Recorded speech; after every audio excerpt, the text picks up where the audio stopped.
Morning glory and evening grace, America. Hugh Hewitt back in studio, out of my sick bed because I didn't want to miss this interview.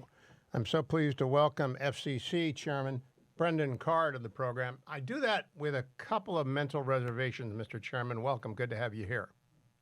Yeah, good to be with you. Thanks so much for having me on. Been a huge fan of your show over the years. It's really wonderful to be with you. Well, my mental reservation is that you're an Ajit Pai protege, and he's a Kansas City Chiefs guy. And I always thought he put his thumb on the scale for the Chiefs against the Browns. Will you commit to net neutrality vis-a-vis the Browns so that we're on the air more? Exactly. Fair and equal treatment for everybody. I'm fully committed to it. I'm with you. All right. Let's get to the important story. And when they said you were available, I did come in. I wasn't going to come in today. But I think your Council for National Security within the agency is maybe the most important thing the FCC has done since it actually got stood up. So would you explain to people, and we got Steelers fans listening, so let's go slow. Let's explain to them what the FCC does and what the Council for National Security is intended to do.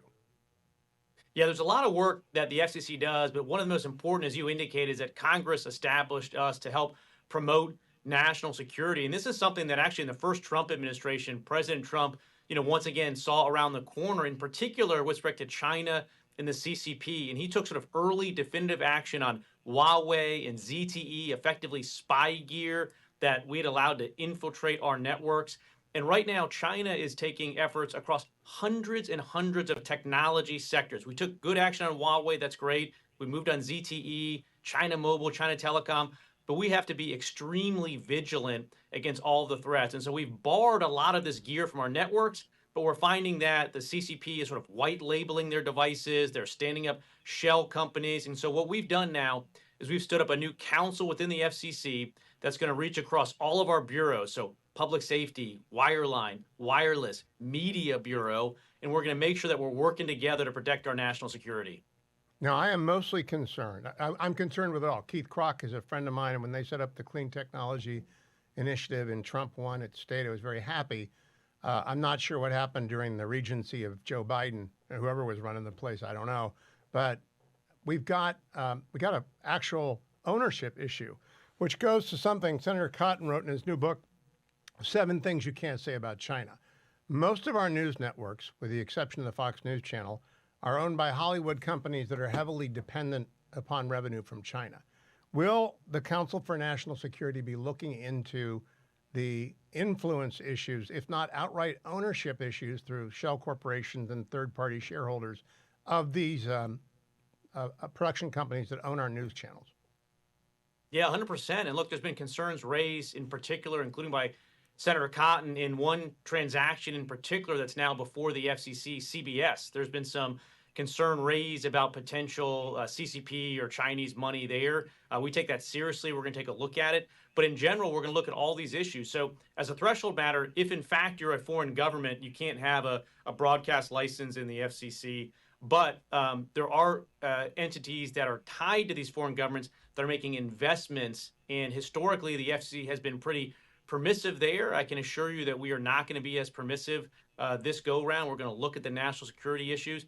And in fact, one transaction in particular, when George Soros went out and bought 200 plus radio stations and got a special shortcut from the FCC to do it right before the election, one thing they skipped was the national security review of the foreign financial assets that were being used to make that purchase. So soup to nuts, we're going to require a lot more disclosure of ties to foreign entities. In fact, we've taken some steps there already, and we're going to take a close look at this foreign funding within our broadcast media. In regards to that disclosure, I'm syndicated by a bunch of people, but Salem is my principal syndicator. They were outbid by the Soros bid. That's not why I brought you on. I just want to disclose that so people understand that, yeah, I hated that thing. I think there's dark money involved in that. I don't know where that money's coming from, and I don't know what their plan is, but they're buying up all sorts of AM radio stations, and it's not for the good of the Republic, in my humble opinion. I don't think they're CCP spies, but I would not. I mean, the CCP is very good at this stuff. I've been doing this for more than 10 years, and actually going back to DOJ in 1984, the bad guys are very good at manipulating the open society to attack us by ownership. And I mean, do you have skilled people? Do you have folks who actually know how to go look for them? Yeah, at the bare minimum, to your point, we have to have transparency. And we've actually been working actually, including during the Biden years, we put new disclosure obligations in place. So if broadcasters are running sponsored programming, they need to be much more transparent about the source of foreign funding that goes into that. And so this is going to be an important vertical for us, both the ownership side and otherwise making sure there's much more transparency and disclosures when it comes to these issues. Now, the way I see this is the Council for National Security only includes FCC employees, so you don't have any Federal Advisory Committee Act or OPM issues there. You're just using existing people. Am I right about that, Mr. Chairman?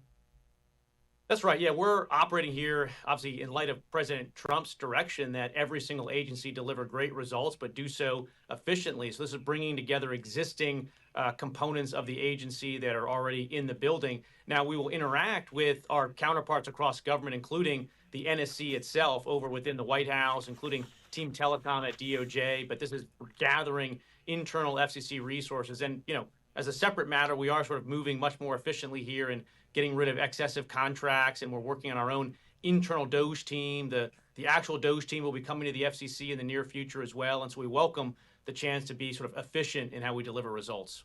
Now, you're a great Catholic university lawyer, so you know we have to be viewpoint neutral and content neutral when it comes to the exploration of what the national security product is from our news and networks and broadcast facilities.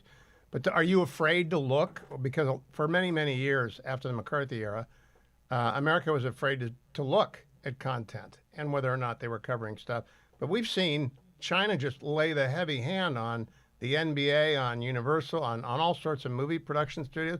I'm sure they're doing what they can to lay the heavy hand on. Are we afraid to look, or do you have courageous people at the commission that will go and look for that sort of untoward influence? Yeah, I think sunlight is the best disinfectant, and so we're going to take a hard look at that. The person that I brought in to specifically run the FCC Security Council used to work on the China Select Committee, so he's really steeped in these issues, understands the complexity and what we need to get done. But as a general matter, if you look at the FCC, every single broadcaster out there, whether they're radio or TV, they have a special right. They have this ability to use a scarce national resource, the airwaves. It's limited. Not everybody gets to do it. You get a license from us to do it. But the bargain there is you're supposed to operate in the public interest. And for decades, the FCC, frankly, on a bipartisan basis, walked away from any sense of enforcing the public interest standard. And that's one thing that we're reinvigorating at the FCC and making sure that local broadcasters know they have to serve their community. Because if you step back, think about it this way. The trust in media right now is at an all-time low, but that's really about the national news media, whether it's ABC, NBC, CBS. People actually like their local TV broadcast station, their local radio station. And so one of the biggest things I'm doing as a policy matter is I'm having the backs of local broadcasters when they are pushing back on some of that, Hollywood and New York programming that's being shoved down their throats. But I'm also making sure those local broadcasters know that they have the public interest obligation. We're going to be watching at the FCC to make sure they do the right thing. Now, Mr. Chairman, we have 250,000 Chinese nationals in the United States on student visas. We have more on LPRs, green cards. Do you think there ought to be any kind of review of such people before they work for media and technology companies? Because the intellectual property heft, as well as the espionage, is overwhelming. It's much larger than it was in the Soviet era. Much, much larger. Yeah, of course. We have that in all sorts of other portions of our industry. I was actually at Columbia University last year when some of these pro-Palestine protests were taking place, and I was helping people understand, look, there's a distinction between your free speech rights and your conduct that you engage in, including occupying some of the classrooms that folks there were engaged in. But when we have sensitive fields that people are going to, of course we need to have responsible vetting before we let people in. All right. Let me move to part two of the new council, which is to upgrade our ability to detect vulnerabilities to surveillance, espionage, and cyber attacks. Amen. I teach law students. I make them take TikTok off their phone. I told them you cannot get DeepSeek. We're just not going to have spies in the classroom. You shouldn't have spies in your house. What else can the FCC do to let people know about this? You got a minute. We got to go to a break. Yeah, look, we got to get going on this. I mean, Salt Typhoon was one of the most massive cyber intrusions we've ever had. When I went into the SCIF, the secure facility, and got a briefing on this, I came out, I just felt like smashing my phone on the ground. It just felt like the depth of penetration that the CCP has achieved here is something that never should have happened. And so that's something that we need to take a look at, working with carriers, patching these backdoors, these other problems that we've identified. That's going to be a big lift for the council, but we're going to do it. Okay, I'm going to come right back with Chairman Carr. He is the chairman of the Federal Communications Commission, and he has stood up in one of the most important initiatives of the new Trump administration, the Council for National Security within the FCC. Bravo to him. If you want to know why, just go get Cotton's book, 7 Things You Can't Say About China. There's an entire chapter. But there's one part that I haven't gotten to yet. Then we're going to talk about staying ahead in technology, and it's up to the FCC to help. Stay tuned. Welcome back, America. I'm Hugh Hewitt, still with Chairman Carr of the FCC. Chairman Brendan Carr has taken over as the chairman of the FCC, and he's moving fast. Many, many initiatives. I could talk to him all day about these initiatives. The Religious Freedom Expression Initiative is important to me, but I'm focused like a laser on China and the threat they pose to our telecommunications industry. Mr. Chairman, I am a dummy on the debate between the Department of Defense and the FCC over the spectrum GHz range 1 to 6. All right, so I don't know anything, and I don't pretend to know anything, and I have no opinion on it. All I want to know is that we're staying ahead of the Chi-Coms when it comes to the critical technologies, 5G, 6G, artificial intelligence, satellite space, quantum robotics, autonomous systems, and the Internet of Things. How does the FCC help do that without screwing up the marketplace, but also keeping China out? It's a really difficult mission. Yeah, look, and thankfully, the real leader in this space right now is Chairman Ted Cruz. He's on Senate Commerce Committee. He's leading the way to make sure that America has the spectrum resources, as you indicated, to not just compete with China, but make sure that investment flows here, that we bridge the digital divide. Here's the reality. During the first Trump administration, we fell behind China on the availability of spectrum. This is when 5G was just coming online. And if we had allowed that to happen, they would have just dominated the technology sector. But President Trump stepped in, turned things around. We freed up more spectrum, more of these airwaves for 5G than any other country. And, we flipped the script. Now, flash forward to 4 years under President Biden, and the country just fell into a deep malaise when it came to one of the most important, vectors of our economic strength and national security, which is spectrum. China has just outpaced us the last 5 years when it comes to freeing up the airwaves. That means they control the standard-setting bodies. That means the investment's going to flow to them. That means the spectrum that they want to use will be free. Can we stop for a second, Mr. Chairman? Again, let's think about the Steelers fans. You say spectrum, and they think about a crystal with a light going through it. What do you mean by saying they control the spectrum? Yeah, so take your smartphone, for instance. If you want all the data you need to stream videos, to do AR, VR, to do AI, if you want Chat GPT to work on your phone, you need a lot of capacity going to your phone. And spectrum airwaves is effectively like the fiber or the cable to your house, but it's invisible, and it's how you get your phone to download all those videos much more quickly.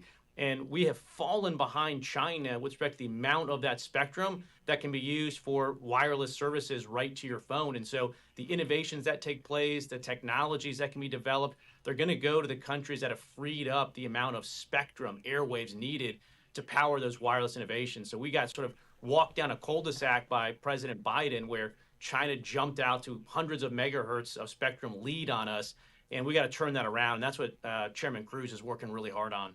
Well, tell me how that would work. If we made more spectrum available to the private sector, could we keep China out of it while licensing it to American companies to use to innovate in the area of communications, quantum, and AI?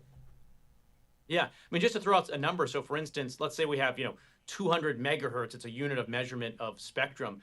China right now has 1,200 megahertz of spectrum available, and so AI is going to develop there faster. It's also going to have cheaper, prices for cell phone service. When we have more spectrum, you can get high-speed internet right to your home without needing to get a cable or a fiber. You can get it over the air from a cell phone provider. So it makes a very big difference in terms of prices and competition. But again, national security, if we're sort of in this posture where China's leading on 6G and AI, then we're going to be in a really difficult position. You noted sort of DOD.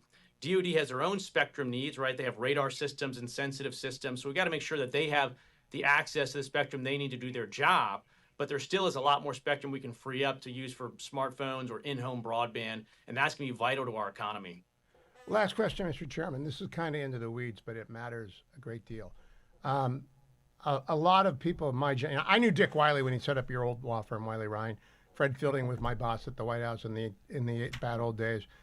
The lawyers of then do not have the abilities that are necessary today to deal with the technologies of tomorrow.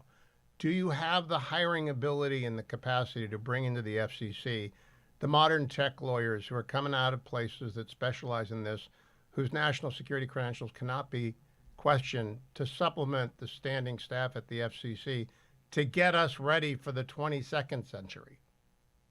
Yeah, we're in a great position right now. Like I said, I hired in people to report directly to me, the first ever direct report that's a national security advisor. We have experts on Spectrum. We got a great group coming in. And frankly, we're just following President Trump's lead. You know, most people come to D.C., they hope to turn the ship of government 1 degree here, 2 degrees there. But President Trump has fundamentally flipped the script, and he's moving aggressively. Oh, I guess the FCC got mad at it. And not there. You're back. He's moving aggressively. I thought maybe the Yeah, Chi-Coms got to us. Exactly. Yeah, we're moving aggressively with a ton of speed right now, and we're going to get it done. And it's, you know, really thanks to President Trump's leadership. Chairman Carr, please keep coming back. You've got a great, by the way, communications team. Whoever you put Thank in you. charge of that, they're doing a great job. I look forward to many conversations with you, and congratulations on the council. This is a big deal. Next time we'll talk religious expression and religious freedom. I appreciate your time today. Look forward to it. Thanks to you. Appreciate it.